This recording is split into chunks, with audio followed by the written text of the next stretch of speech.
വണ്ടി ഓടിക്കാൻ ഇനി കുറച്ചു വിയർക്കും. ലൈസൻസിന് പ്രൊബേഷൻ പീരീഡ് വരുന്നു. 8ഉം 8ഉം എടുത്ത് ടെസ്റ്റ് ജയിച്ചാലുടൻ ലൈസൻസ് കൊടുക്കുന്ന രീതിക്ക് മാറ്റം വരുത്താനൊരുങ്ങി മോട്ടോർ വാഹന വകുപ്പ്. ഇനി മുതൽ 6 മാസത്തെയോ 1 വർഷത്തെയോ കാലയളവിൽ പ്രൊബേഷണറി ലൈസൻസ് ഏർപ്പെടുത്താനാണ് ആലോചന.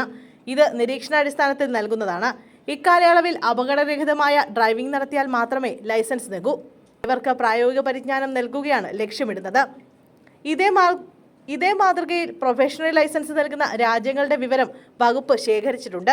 അപകടരഹിത യാത്ര ഉറപ്പാക്കി പുതിയ ഡ്രൈവിംഗ് സംസ്കാരം രൂപപ്പെടുത്തലാണ് ലക്ഷ്യമിടുന്നതെന്നും ചർച്ചകൾ പുരോഗമിക്കുകയാണെന്നും ഗതാഗത കമ്മീഷണർ CH നാഗരാജു പറഞ്ഞു.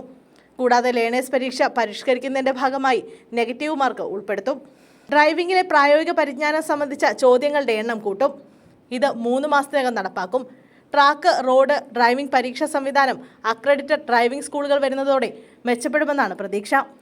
8, 8 എന്നിവ ഒഴിവാക്കി സംസ്ഥാനത്തെ റോഡുകളിലെ യഥാർത്ഥ സാഹചര്യങ്ങൾ നേരിടുന്ന രീതിയിലാകും ട്രാക്ക് ടെസ്റ്റ് നടത്തുകയെന്ന് കമ്മീഷണർ പറഞ്ഞു. ലൈസൻസ് കിട്ടിയാലുടൻ യാതൊരു നിയന്ത്രണങ്ങളുമില്ലാതെ വാഹനങ്ങൾ ഓടിച്ച് അപകടമുണ്ടാക്കുന്നവരുടെ എണ്ണം വർദ്ധിച്ചിരിക്കുകയാണ്.